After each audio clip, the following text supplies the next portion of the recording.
What if the biggest mistake founders make isn't in their product or market, but in how they approach the rules of the game itself? If you're campaigning from the outside, you're quite often losing the debate to begin with. Often the exercise is actually in catching the problem upstream and then working to collectively get to the solution point. Meet Dom Hallas, Executive Director of the Startup Coalition. He spent years discovering that Europe's real problem isn't hostile policy. The policy itself isn't necessarily keeping people out anymore, generally speaking. The problem is that the bureaucracy of the system is absolutely atrocious. It's the grinding machinery that founders never see coming. But what if there was a different way?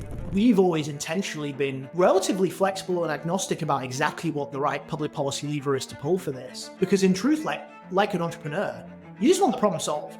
Dom's coalition has cracked the code on moving systems that seemed unmovable. Take one massive example. Ensuring that that all flows down from our UK pension funds, but European pension funds in general, investing in venture in the right way. And thus far, the answer has been no, and we need the answer to be yes. So how do you stop treating policy as something that happens to you and start shaping it yourself? Most founders don't want to think about policy that much. They'll come and they'll be like, this thing's in my way, or our company's having this issue. That's great for us because we're there to solve those problems. The blueprint for founder-led policy change, this week on the European VC podcast. We're hosting exclusive off-the-record LP AMAs, bringing together the people behind the capital, shaping the next generation of venture funds. If you're raising, planning to raise, or just want the unfiltered truth on how LPs actually make decisions. No pitch decks, no posturing, no script, just real conversations between serious GPs and LPs. Raida Dauk El Jisr, founder and managing partner at Amcan Ventures, is joining us for an unscripted, off-the-record LP AMA on 18th of September.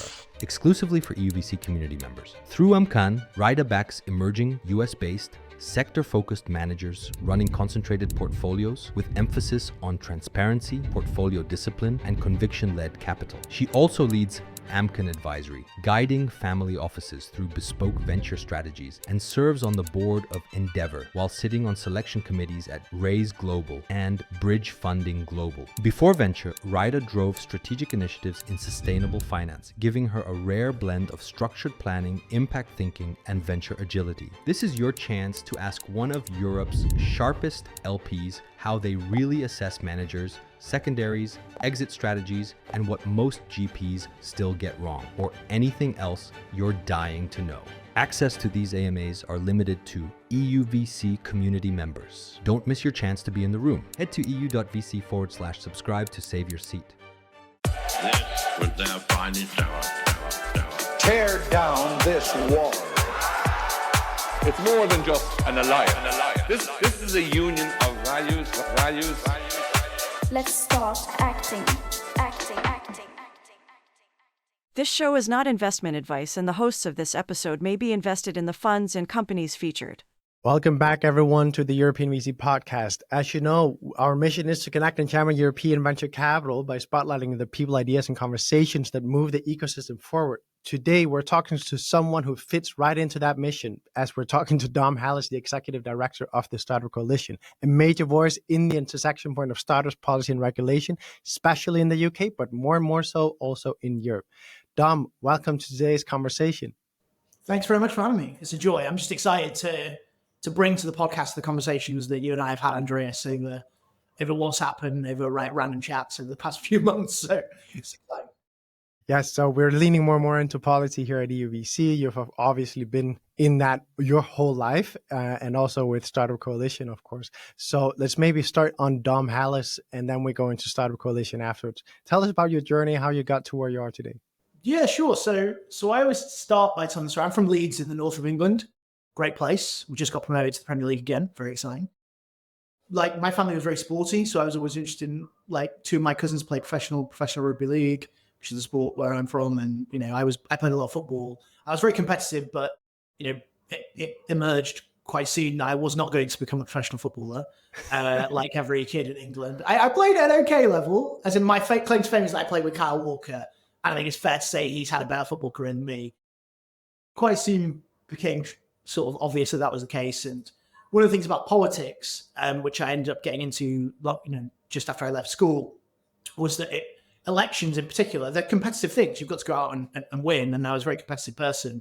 And so I ended up going volunteering for my local MP and ended up running election campaigns for the party that he represented for a number of years even when I went to university as well, and kind of got into politics that way, basically. Then spent a bunch of time in consultancy when I left university for a sort of smallish political affairs consultancy. And that's how I got into tech, because basically, as I always tell you, I was the youngest person in the office who knew how computers worked, basically. And so I ended up doing a bunch of work on tech policy, had some really cool clients doing stuff, and ended up moving to Brussels, actually, to work on what became the GDPR. So it was a real kind of moment in time, I think, sort of a decade ago, when really those sort of first rumblings of major technology regulation was starting to happen. Are you proud of that work? I mean, like when you look back at it now, I think in truth, nobody's delighted with the outcome. And we weren't delighted with the outcome at the time, I have to say. So in reality, I think that our frustration with the process was proven right. I would also say, and I think this is genuinely true, like I consider myself a Euro optimist is the best way of putting it, but certainly bullish on Europe as a place. But I don't think anyone could spend significant amounts of time in Brussels and not come away like slightly skeptical about how the process works. In truth, like it's a hard slog, and I think that like that sort of experience really helped shape and understand how you think about policy. So anyway, so I did a bunch of years there, and then went to work for Michael Bloomberg's foundation, so giving his money away. Did a couple of years in India doing that on some really interesting projects about sort of how you build technologically enabled cities. But during that period, Britain had left the EU. The referendum had happened, and I was coming home and sort of thinking, what do I want to work on and what are the things that matter? And I did a year as a diplomat for the British government as part of the Brexit process. So my team used to lead Southern Europe diplomacy, the team that I led. And I always say that mostly consisted of being shouted at by Italians, which, was joy, let me tell you. And so I did a year of that. And then I'd sort of known the organization that is now the Startup Coalition, what was then called Codec, and from my time working in consultancy, and I'd seen the work they were doing and was really excited by the ecosystem that was being built here. And the opportunity came up to run the show, and I took it. And I've been doing that for the past sort of 7.5 years now. Then let's shift right into Startup Coalition, because it's not a name that everyone in Europe knows that well. So tell us all about Startup Coalition, kind of how it was founded. Last time when we prepared for this conversation, I asked you a bunch of questions about who finances you, where does the money really come from? Is it tied with any agenda points? That kind of questions, but of course also governance. Yeah, definitely. So founded in 2010 by some entrepreneurs in the ecosystem. Our current chair is a guy called Jeff Lind. He helped co-found the organization back then as well, founder of Seeders, the equity crowdfunding platform that exited a couple of years ago. The other co-founder was a guy called Mike Butcher, who's a very famous technology nerd in the ecosystem, sort of having established TechCrunch in Europe. And they, at the time, when they set Codec then, now Startup Coalition, up in 2010, were solving what Henry Kissinger described as the Europe problem, which was when he wanted to call Europe, he didn't know who to call. And actually startups in the UK, but startups more broadly, have always had that problem with government, in that when you have this dispersed ecosystem of talent and sort of amazing people, sometimes that central point of contact is missing. And so, the intention setting up the org was to create that. And they'd run it voluntarily for a period of time. And they had a couple of previous executive directors before I took over in 2018. But really, when I came in sort of 8 years in, it was with a mandate to grow it out, both in terms of the commercial side of the org and building up the organization as a whole, but also have the most impact we could have. And so that's what we do, basically, focus on kind of 3 buckets: talent, so integration skills, the stuff getting the best people into companies; capital, so all the stuff that you guys probably talk about a lot on the podcast, which is how we build the best sort of venture-backed technology environment we can in terms of the funding landscape, but also things like R&D incentives, public R&D funding, anything that gets money into companies. And then the third bucket, which is around the regulatory environment, so whether that's the sort of technology regulation is traditionally thought about, like stuff like GDPR back in the day, but also all the AI regulation stuff that's coming up and things like that, but also procurement and data policy and anything in that space. And then on the other side of it, increasingly, as you're seeing the sort of tech startup ecosystem go into more and more spaces in the economy, looking more and more at verticals. So we have 2 people who work on fintech policy for us, have this whole stream of work around climate tech, the platform economy agenda, And we're sort of expanding out further into health and defense and some of the other sort of more innovative areas as well. So that's the broad structure of the org. My work is governed by a board, and most of our work is actually funded by a combination of the scaling companies in the ecosystem, who we have a kind of freemium model for in some of these spaces, but also the VCs, which is really pertinent to the conversations that we're going to have. Which is we have a lot of the tier 1 European funds provide funding for us, and also some of the large kind of global funds as well. So that's the sort of underlying model, and we think it works really well, precisely because if you think about it from a kind of VC perspective, the truth is actually they have a vested interest in the success of the ecosystem as a whole. It's a rising tide that ends up lifting the boat of their portfolio, and so it's kind of been a really logical model that we built out over time. And I think that sometimes one of the challenges with our work is that, like any kind of lobbying or political organization on behalf of a group of companies, you're most needed at the moment of crises, and they impact everyone across the ecosystem.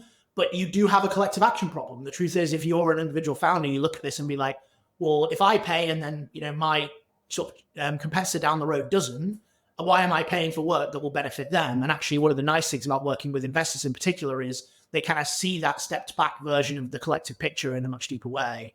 And so, so that's sort of basically how we work. And we've been doing that for a number of years. And I think it works pretty well. I want to say something that I know is maybe a bit difficult for you to say. You can chime in on it if you want to. You don't have to if you don't want to. But I just want to say that there's a strength to a coalition like yours, an organization like yours, which represents the startup founders versus just the capital, or a focus on the capital, because the organizations that tend to focus on the capital tends to be lumping together both VC and PE, which we all know VC is the little brother of. And for that reason, VC, I think, has not had the advocacy and the lobbyist effort that we could maybe hope for in European tech.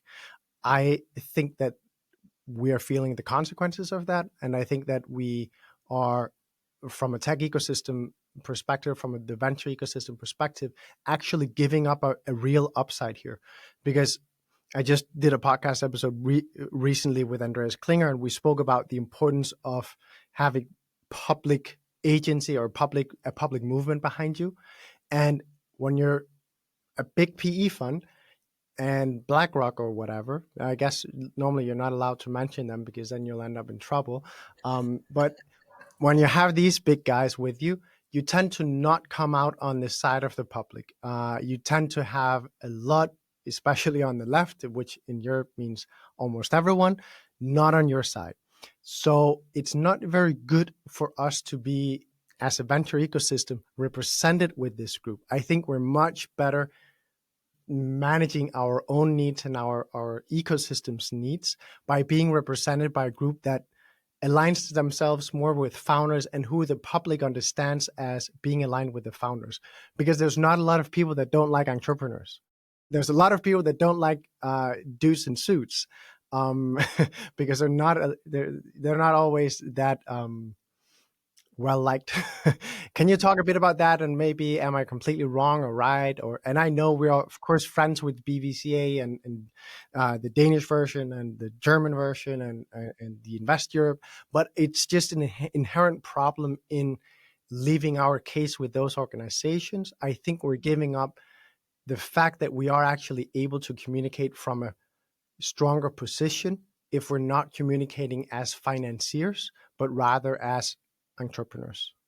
Yes. So I'd say two things. First of all, it's never one size fits all, right? The truth is actually there are lots of value that the different organizations provide. They do different things. Like I'm actually sort of thinking from a different perspective. Like one of the things that I care about deeply, and when I came into the organization back 7.5 years ago, I was really focused on, is being able to build something that tells the story of the ecosystem, how founders themselves and how investors would tell the story, right?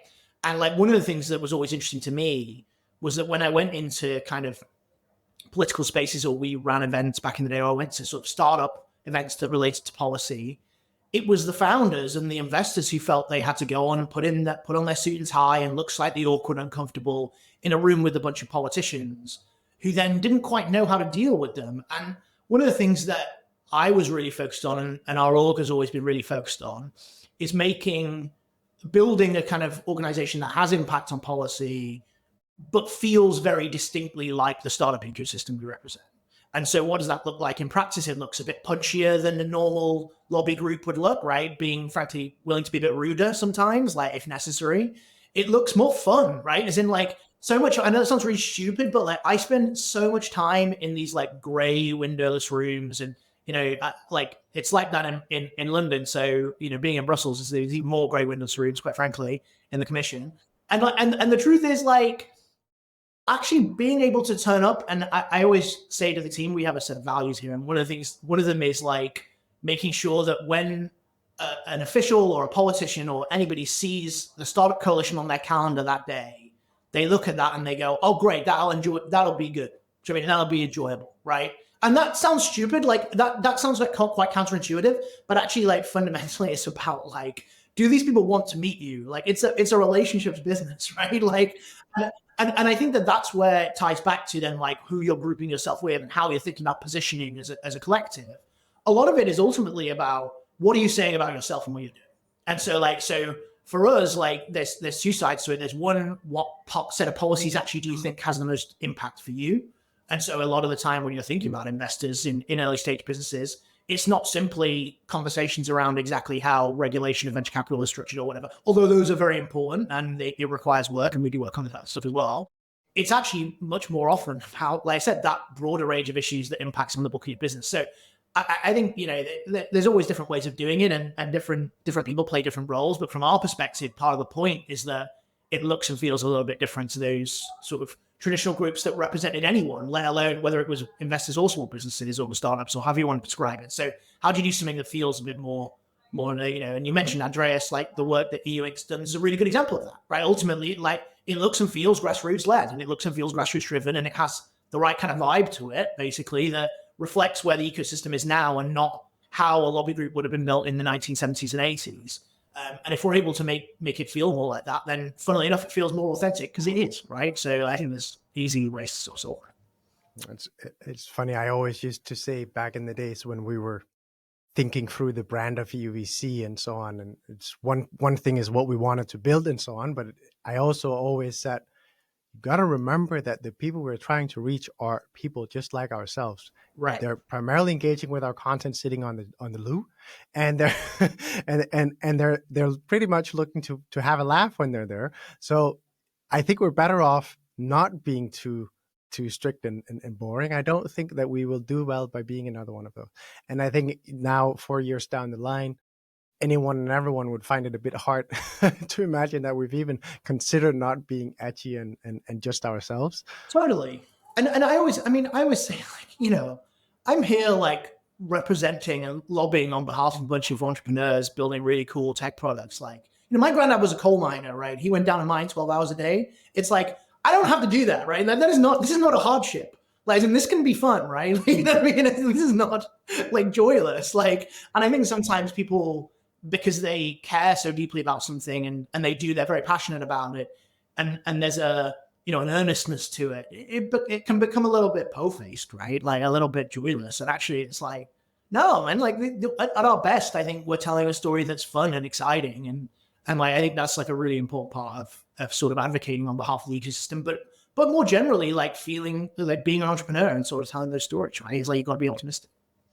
No, I think anyone that understands human psyche and so on also know the power of being able to relate on a more emotional level. So, all right, I want to ask you something else, because there's another playbook that we in the tech ecosystem have not been using as much, which I think to some extent that the EU Inc. movement, as an example, has done, which is a bit. You said it before. You can be rude. We can be a bit more rude in the startup ecosystem as well. Some would say that we could learn a lot from the farmers when it comes to getting our will through with the union and our own governments. Do you think there's truth to that? Meaning, of course, with the farmers that they drive into the capitals and then they leave their what's that called? The excrements of the cows? I don't know what's the right word here. Yeah, well, the classic, a typical, what's the running joke? The European protest doesn't doesn't start until someone's burning a car, right? That's usually exactly. But no, I mean, look, like I think so I spend all of my time thinking about how to influence the British government, but also governments elsewhere. And I think in truth, the outside campaigning can work in certain ways over certain topics, right? So if you have a really distinct ask, like as in, and you're really clearly building momentum around a particular issue, it's of huge value, right? So there are moments in time when we've done that, where whether it was in the pandemic, where we did a lot of work on what became the British government's future fund, which was essentially the big bailout package that they provided in equity funding for startups that were impacted by the changing markets. Or, you know, a couple of years ago, we did a lot of work on a particular change to investor rules that would have had a deep impact on the ecosystem. And again, it was a question of what we were trying to do is reverse the change. There was a really clear ask, and it was about showing momentum and frustration. And EU Inc. is very similar, right? There's a really tangible ask. And whilst it might be much more complicated under the surface, there's a great single or 2-line version of an answer that like solves a problem, right? When you've got that kind of structure, that sort of outside campaigning, for want of a difference, than making the noise in any way you can be really valuable. I do think that it sort of relies on a couple of things. The first is fundamental goodwill, because if politicians, if you're shouting at someone and they don't understand why, and they don't like you to begin with, you're going to get nowhere, right? As in, that's just a reality, right? But actually, it relies on the fact that it is that distinct issue, and that it's not a kind of more complicated story. And so, traditionally, as a group that thinks about policy, I would say if you're campaigning from the outside, you're quite often losing the debate to begin with, right? And actually, it's, you know, the outside campaigning is at the point at which, you know, you failed in the previous year to get to where you want to be. Often the exercise is actually in catching the problem upstream and then like working to collectively get to the solution point, right? So, you know, as an example, like we've been working on sort of late stage funding in the UK for a long time. And yes, you need to create and sort of manifest the idea of this is a material issue that needs solving, you know, like why is this a problem that government has to solve, right? So you have to tell that story. You have to kind of create that narrative. And, you know, there might be one or two sticking points or a particular kind of story that tells that example. Like, so the truism that's landed in British politics is one around how, you know, the real beneficiaries of the tech boom in the UK have been not British pensioners, but Canadian teachers, because so many of the large pension funds from Canada have put the money in to begin with as LPs into a lot of the funds that have then invested in the British companies that have succeeded. And so little things like that stick in people's minds and can tell a story.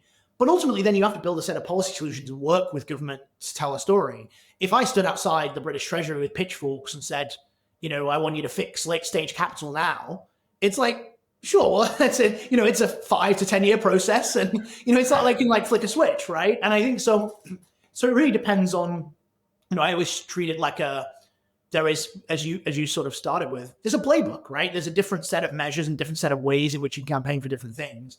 And actually, it's often understanding what's the right, to mix my metaphors, what's the right kind of golf club in the bag, as opposed to it being about like, you know, every problem is a nail and I'm a hammer and I'm just going to smack at it, you know? So I think it really depends on exactly how you want to play it. Let's get into the work of Startup Coalition a little bit. Tell me, on what horizons do you work and what programs do you work? What does the agenda program look like for you?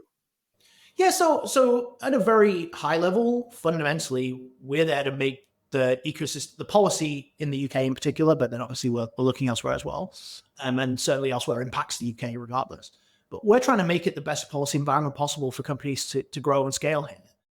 And like I said, that comes back to those 3 buckets that I talked about: talent, finance, and regulation. Pretty much every public policy lever the government owns sits in one of those 3 buckets.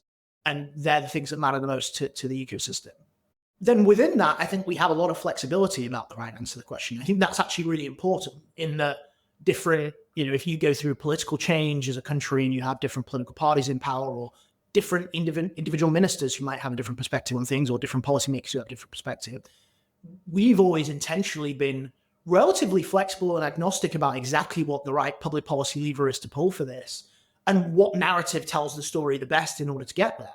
Because in truth, like an entrepreneur, you just want the problem solved, right? As in like the exact mechanism for doing so.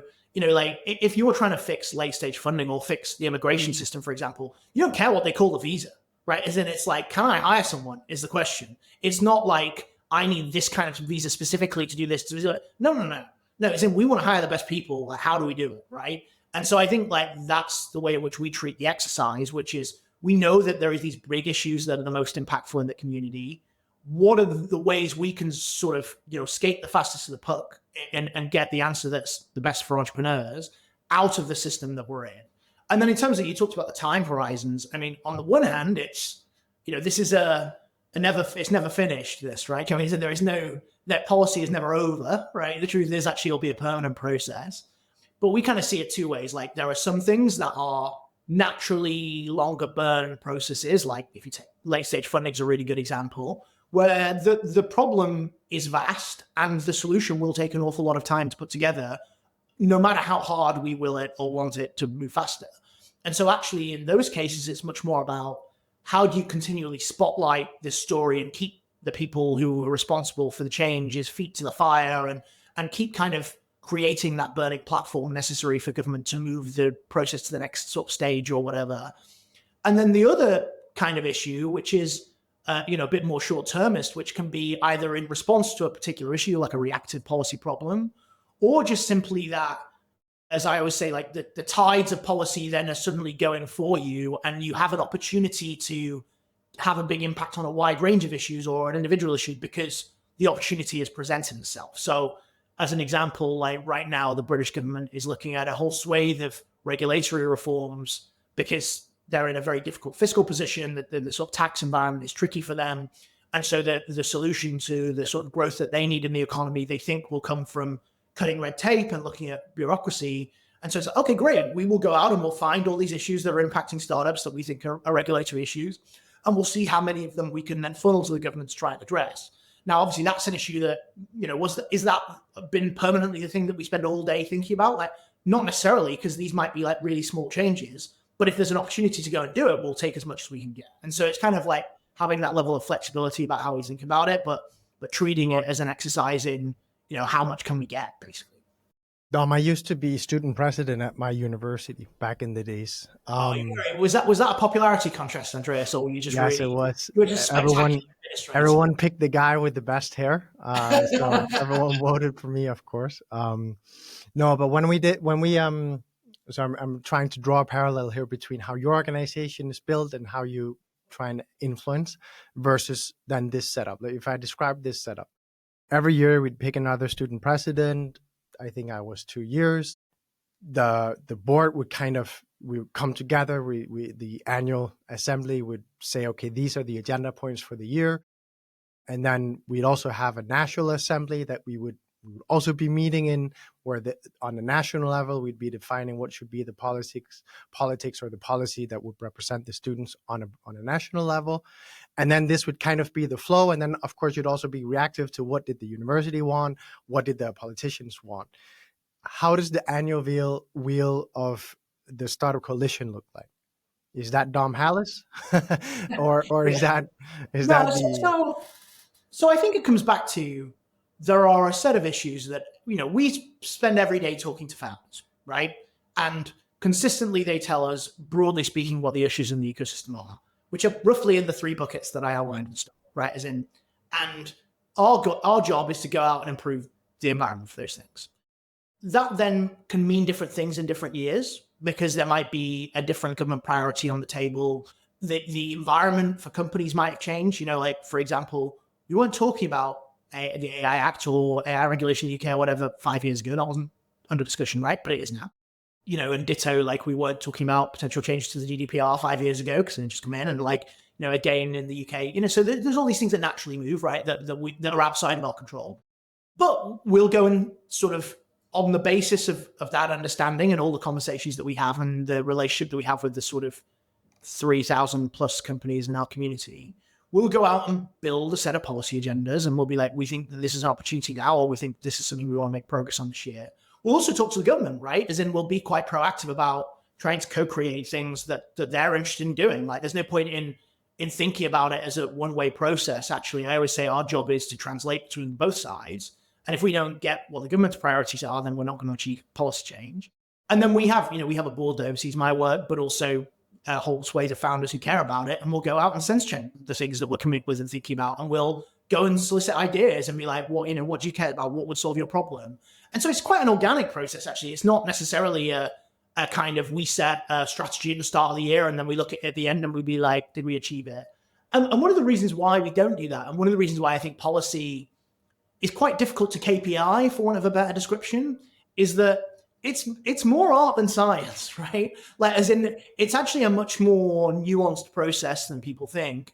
And I think that, our biggest wins as an organization have been to reactive events in individual moments that then you can have huge impact.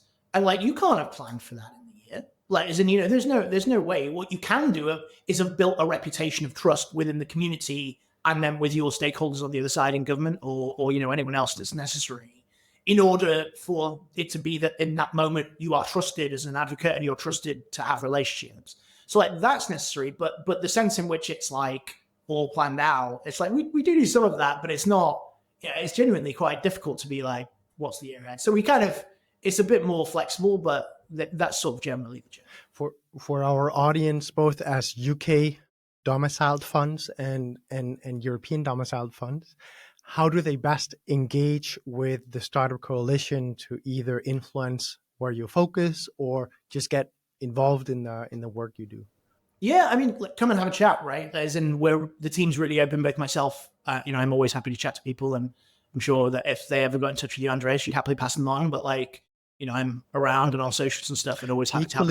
Equally so, whether you're UK or Denmark based. Yeah, 100%, right? Like, I mean, I think from our perspective, like, there's two things. First of all, we have a bunch of relationships with other places and orgs that are building stuff. A lot of them as well in different parts of Europe, and from our point of view, like, we've always seen one of the reasons why we care about European policy deeply, not just because I used to live in Brussels and think it's important, is precisely because the UK, in addition to being the largest technology hub in Europe, in particular on venture capital, it's the home of European venture capital, right? Like, and I think that these things have huge knock-on effects regardless of the ecosystems.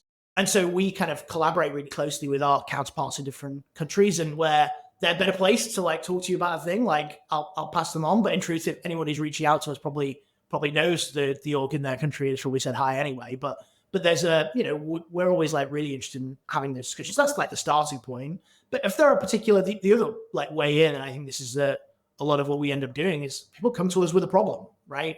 One of the things about our org and orgs like it is, for the most part, you're not needed. This is a good thing. You're not needed unless like there's an actual issue. Most founders don't want to think about policy that much, right? As in, and thank God, frankly, like, as in, because when you meet founders that are obsessed with policy, they're usually a little bit strange, to be honest. Right? And it's like, what I mean? And it's like, because who wants to spend all their time doing politics, right? That would be a really strange thing to do. But like, so in reality, like, they'll come and they'll be like, this thing's in my way, or our company's having this issue, or one of my portcos, has an issue with this, and like, that's great for us because we're there to solve those problems. So like, that's the sort of starting point for all the conversations. All right, then now let's shift the conversation to a little more topical one, not just Startup Coalition focused, but where do you see the European tech landscape being today? We've never seen more turbulence. We've never had a time where there's more moving.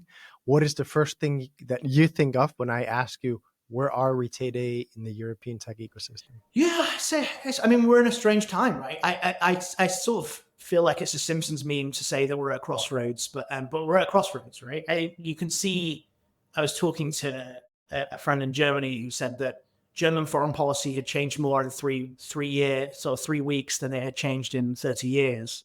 And I think that like you see this huge shift in the way in which governments are thinking about what the global landscape for their economy, but also foreign policy and security means now in the context of the shifting sands, particularly in the United States, but not just there, but the knock-on effects of the tariffs and things like that and what that means. I think that for technology and for the ecosystems, so startups and investors and innovators actually almost always thrive in a situation where there's flux, right? As in like, they're often best placed to take advantage of change. That's not always the case, and things can still, go wrong. But ultimately, like the ability to react quickly to the changing environment is something that is a real strength of innovative businesses and entrepreneurs. There is, looking at the landscape, clear opportunities and clear kind of changes that are happening that it's logical for the community to lean into. And there's also then clear kind of stories that we need to tell to say to governments like, don't overreact to this because like this is why we still need X or we still need Y, right? For example, on security and defense, obviously now there's going to be a push towards understanding what more sovereign capability in Europe would look like, whether that's a sort of very defined kind of domestic version of sovereignty, but actually much more likely a kind of pan-European sense of what sovereignty looks like. And clearly, like, that's a story that a lot of innovative businesses can lean into and is of huge value.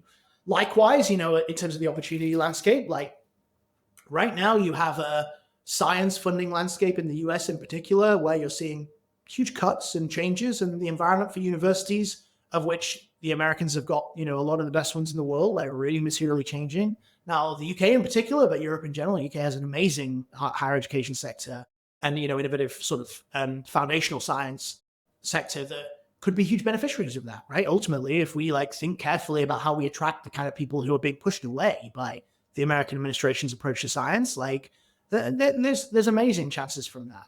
And so I think there's kind of obvious stories there, first of all. But then the flip side of that, and I think this is reflected in the UK, but also elsewhere, is understanding right now for the kind of venture-backed ecosystem in the UK, around 2/3 of the capital comes from overseas. And the largest proportion of that is from the United States. And so ultimately, what does that mean for our economy and how do we make sure that we maintain the most logical relationship in so many different ways? It still matters, right? We know it still matters. I think from a UK government perspective, but I think also from a European-wide perspective, people have managed to maintain thus far that sort of sensible balance in that conversation and understand that, these relationships have to be sort of carefully managed regardless of what's going on. And long may that continue. Ultimately, I think that's the name of the game for the foreseeable future. But for founders, it's like, okay, well, what does that mean for me? Potentially some opportunity, potentially some downsides. And, oftentimes it's a question of who reacts the best to those and who reacts the quickest. And, I would always put my money in startups on that situation. You described it before, the three pillars, the talent, the finance, and the regulation pillars. Where in each of those are you focusing right now? What are the core agenda points you're driving forward as the Startup Coalition? Yeah, so on talent, it's a couple of things. The first is, domestic talent base here in the UK and how do we incentivize and keep the most talented people here. And so whether that's looking at things like share options reform, where we want to make sure that employees are the best incentivized they can be and we have systems that are competitive as they have been in the past. Here we have a thing called the Enterprise Management Incentive, EMI, which is a pretty good tax incentivized stock option scheme, but we want to make it even better. Then on the other side of the talent is often immigration policy stuff and understanding how we can attract the best and brightest to the UK to build.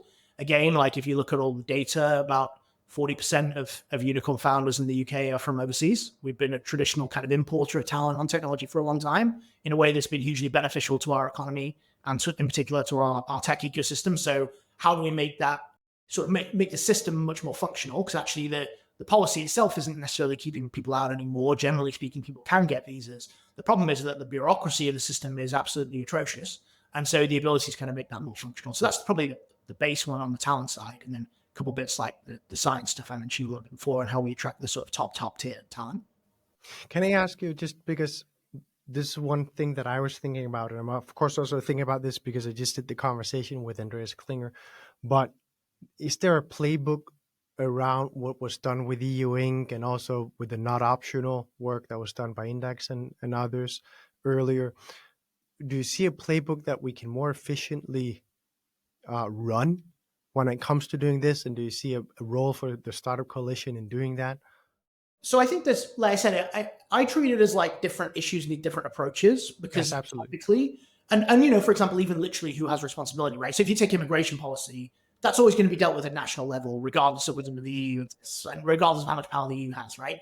And so the question is then actually what approaches work in different places, and how do we collectively as an ecosystem and sort of in the European sense, but also myself and my counterparts in other places, learn from each other what the best approaches are, and then how do we tailor those to our different national jurisdictions or to that kind of pan-European conversation. And so I think that it's not necessarily there's, like I said, if you treat it less as there is a model that can be replicated and more there is a toolbox that we have to understand, and the different tools can be utilized on different topics. I think that's definitely true. So there's clearly like models that can be thought about and like stolen from other people. I always say that when I worked at Bloomberg Philanthropies, we did a lot of work on urban innovation.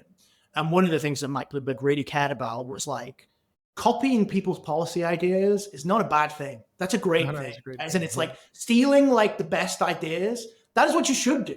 Right? It's like, and so actually, in truth, like when politicians steal my ideas, I'm fucking delighted, right? It's like that's what I want them to do. And it's like, so I think we always need to do a little bit more of that from each other and like learn what works for sure. Yeah. I just wanted to say one thing. I obviously asked this question because I want everyone that's listening in to understand how you work and so on. And my question here is obviously, well, the Startup Coalition won't be running an EU Inc. initiative inside of itself because it can't. You will need, that would be incepted within or with good work from the Startup Coalition, but then it would be spun out as something that's run by another group, still with association. And I really think that there's a beautiful power in that. And I just wanted to say to everyone, just a couple of weeks ago, you and I spoke, and I said, I think we need a pan-European summit happening around this topic of how do we get tech more involved. And you're like all ears, you're all open, you're leaning in, and we're hopefully doing it in Q4 this year. So I think that is exactly how I want everyone to hear that you can actually engage with you.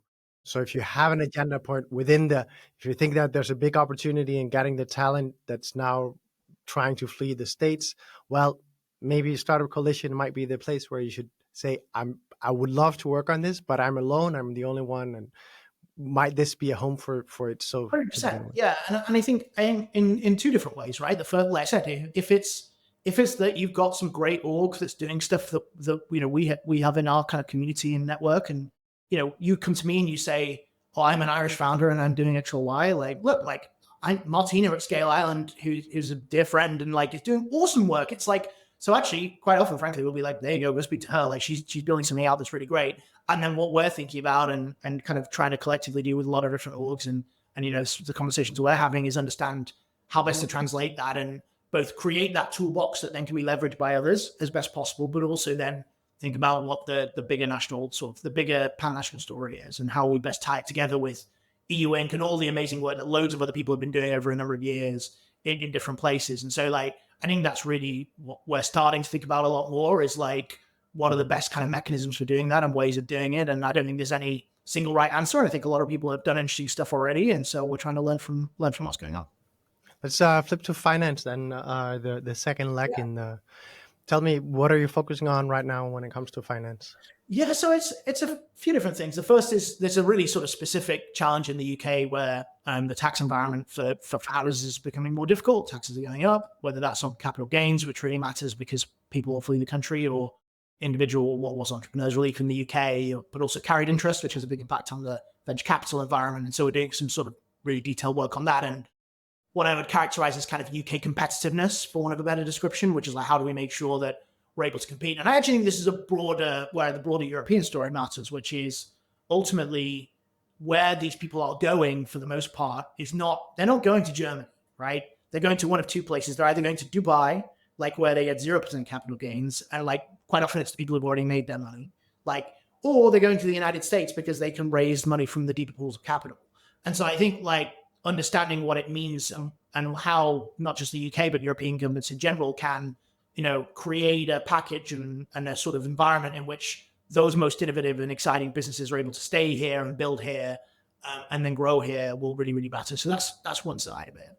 But then there's obviously this sort of second conversation around late stage capital in particular and ensuring that that all flows down from our UK pension funds, but European pension funds in general, investing in venture in the right way. And thus far, the answer has been no, and we need the answer to be yes. So like the significant amount of work to be done there and significant amount of push required. And that's been an ongoing process for a long time, but it's still an awfully wrong way to go. And the third, and I think this is sort of slightly different and more nuanced, is just, we have a big project called Funding the Underfunded, which is all about understanding in the UK context, which are the founders that don't typically have access to capital at the moment, and why is that the case, and what can we do about it? So there's 4 distinct groups in our mind. There's, female founders, where the data we know is absolutely horrible in comparison to male founders. There are ethnic minority founders in the UK, where again, the data is pretty shocking based on sort of racial diversity. There's what in the UK we call regional founders, but basically founders outside London and the southeast, the kind of Golden Triangle, where I'm from the north of England. The truth is actually it's much harder to raise capital there than it is if you're based in London. And then the 4th group, which is a very British problem actually, which is working class founders, right? As in the class system runs still pretty strong in the UK, and understanding what that means for how you think about building businesses and who can access the capital to build businesses. And so there's not some clear policy work there as well. So that's probably like the biggest things. But yeah, like ultimately, that's the kind of overall environment for raising money is one of the sort of core priorities for us. It's funny. Do you recognize working class as a British issue, so to say? I think it's definitely a broader problem. I think that we probably articulate it in that way in a sort of distinct category in the UK context. But I have no doubt whatsoever. I mean, you can go anywhere, and what we're really fundamentally talking about is privilege in all its forms, right? And ultimately, like, it might be that I think when we say working class, part of the reason why we do that is like, it's sort of tinged with economic privilege, for want of a better description, but it's not just about economic privilege in the UK. There is something distinct about like the class system here, but ultimately, like, of course, economic privilege is hugely beneficial, and like ultimately, if you're sort of from a lower economic decile, then it's much harder for you to access the support you need and raise the capital you need. So I think that it's clearly something that cuts across different countries. It's just maybe the language that's different in the UK. Yeah, I get that 100%. And then finally, let's move to it really quick so we make it the regulation part. Where are you focusing right now? I talked a little bit earlier about the where can we push hard to sort of roll back some of the things that are obviously in founders' way. In the UK, that looks at a sort of couple of different ways. Like, it looks like a thing called the Regulatory Innovation Office that the British government is bringing in, and the opportunity to use that as a kind of cudgel to identify the areas of, where barriers exist and address them clearly, and make sure that regulators are moving fast to understand what companies are trying to do.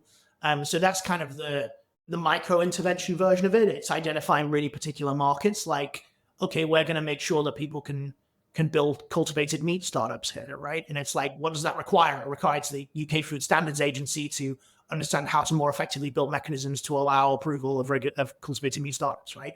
And it's like, that's niche, but those things matter, and there'll be 101 of those, and like, we need to kind of go and tackle those micro battles in order to win the overall war. And then there are the big chunky questions around access to some of the things that matter most, whether that's like data policy. So in the UK, there's a new data use and access bill that's really significant, but also this new national data library, which is giving the data to build businesses. There is a conversation, obviously, in the sort of EU level then about GDPR reform and the potential impacts of that as well. So that's kind of a pan-national conversation at this point around the way in which data would be used or not used. Then there's AI regulation discussions. So again, at European level, this conversation has been had, but now we're going to be having it again probably in the next 15 years. There'll be a permanent discussion. In the UK, we're sort of starting to have some of those, like, will there be a bill? Will there not be a bill? What does that mean? Discussions. So that's sort of inevitable as well. And then the other one that's really material, without getting into the weeds of some of the verticals where we do significantly more work and there's lots going on, is around procurement. And ultimately, how do we think about the environment and the support the government can give in terms of, frankly, they're paying for services and goods that hasn't been as effectively leveraged in the past, and is resulting in both as a citizen, me getting pretty crappy public services and pretty poor outcomes, both in terms of financial and literal, but also then the founders themselves not having the opportunity to produce the kind of public service to the scale that our country would need. And so, like, they're the sort of obvious places to look, but there's a million and one things, Andreas. Like my team, we've got a team of 12, and we spend like all day obsessing about like random little stuff that we can fix. So like, I could talk your ear off on this stuff, Well, but that's the beautiful thing about organizations like yours. It's incredible the passion that is within the employee base of these organizations. I am always inspired by whenever I meet them. It is quite like meeting a startup. Because people are so passionate. I want to ask you one final question. We had a VC on the podcast recently ended up talking about regulatory capture. And I've often been on my way to ask ChatGPT to do a deep research report for me on regulatory capture in Europe, because it's not something we hear much about. But this VC ended up saying, and because I'm using the words here, and I won't name him because I might be saying something that he didn't mean exactly. Though I did ask, do you mean to say this is actual straight up regulatory capture? And he said absolutely. In that the case here was in the agtech space that he was basically seeing that the established players would be sandbagging or drowning the field for new applications, so that all the new startups that would come in with new patent filings and so on would not be able to get them through, because the large organizations had flooded the system with applications for shit they know they won't get through, and thousands and thousands almost of versions of almost the same thing, because they know that it blocks anything new to come through. What's the level to which you've seen this type of issues in Europe and the UK? Now you've been close to the EU as well, so interested to hear what you see there. So I think the best way of putting it is that, look, it certainly exists. And now I view that as, that's very unsurprising that it exists. I know it sounds really stupid. It's like, shock horror, like a large business would use all the tools at its disposal to keep its market position. Actually, quite often what we find is it definitely exists in the technology space, and that's why there's so many kind of conversations happening around competition reform, and, it's been a live agenda for a long time. We have a relatively nuanced view of competition at the Startup Coalition, like in that we want to make sure these problems are addressed. But actually what we find is founders also quite like exits. So we would quite like to be able to, and that's the tension that you face, right? But clearly there's a lot of issues there. There's also just a load of issues in the wider economy, right? Like, which is like people don't talk about as much because it's not as sexy as it has been to talk about technology for the past decade. But we polled VCs on this, I think, a few years ago, and we said, what are the biggest kind of competition policy problems? And it was about 20% of them said, big sort of tech companies, basically and 80% said like, oh no, it's like the analog incumbents are the issue, and it's like, and actually, so it really depends. Like the dumb example, this is the one off the top of my head, is it founder who was building a business in the vet space in the UK. So like, pet care basically. And the regulator, the Royal College of Veterinary Surgeons, it's called, it's like a sort of a very traditional British institution, which is run by like basically old vets, right? And so it's like, they were building an innovative technology solution to this market that was like kind of like Babylon for pets, basically. So it was like a video doctor, but for pets. And funnily enough, the old vets who owned all the other vet practices didn't like this. You know what I mean? It was like, and it meant that the regulator was not happy with them. And I think so. It's natural. That's a thing that we're you're going to see over and over. Ultimately, like that's the reality. And I think that the challenge for founders is twofold. Like one is, what's the solution to the problem, basically. And I think that in many cases, quite rightfully, the answer is like, we work out how to plow through. To sort of give an example of that in some form, it is actually what you've seen originally, the playbook built in the States from places like Uber, right? Which is like, we're going to operate in the gray area and we're going to build this thing and we're going to build it so big and we're going to make our product so great that like, the truth is like, it will not be displaced regardless of how unhappy people are about, and that sort of incumbent interest is about what we're doing. Now, that works when you're in the kind of regulated market that was, and frankly, even at the time, technology was treated differently. But you can't do that if you're building medical devices, right? You know what I mean? Like, it's not gonna play in the same way. So you have to be a bit more careful. There's different approaches for different markets. It's all going to be complicated. But ultimately, like I always say, the policy and a policy solution to the problem is often much more sensibly the last resort to these conversations, because it's slow, it takes time. Sometimes the government wants to pull a lever, but actually the lever they're pulling isn't the exact right answer to the question, because it's impossible for government to solve the problem in that way.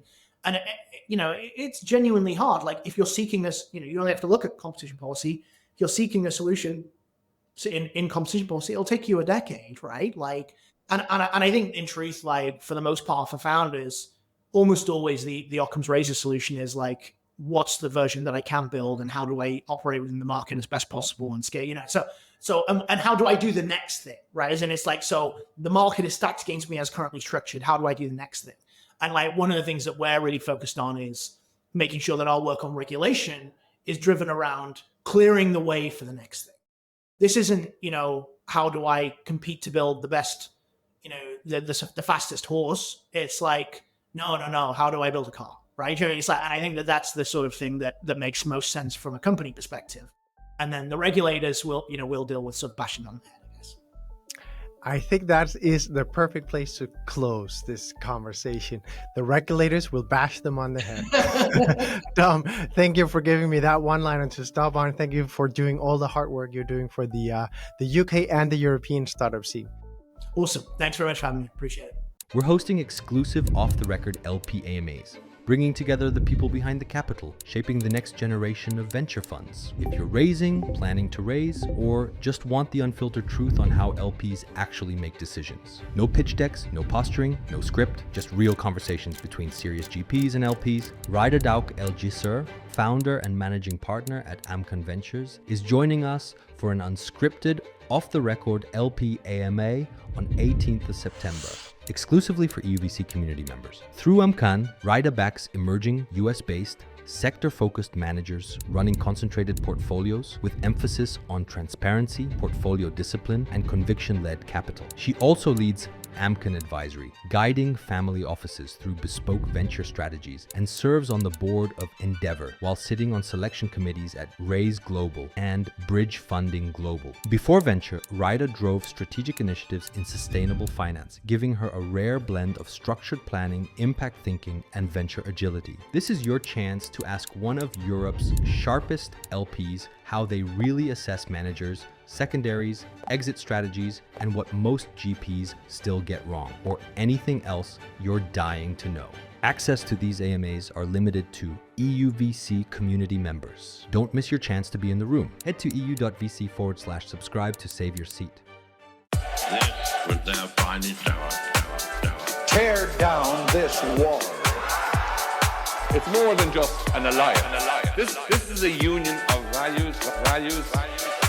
Let's start acting.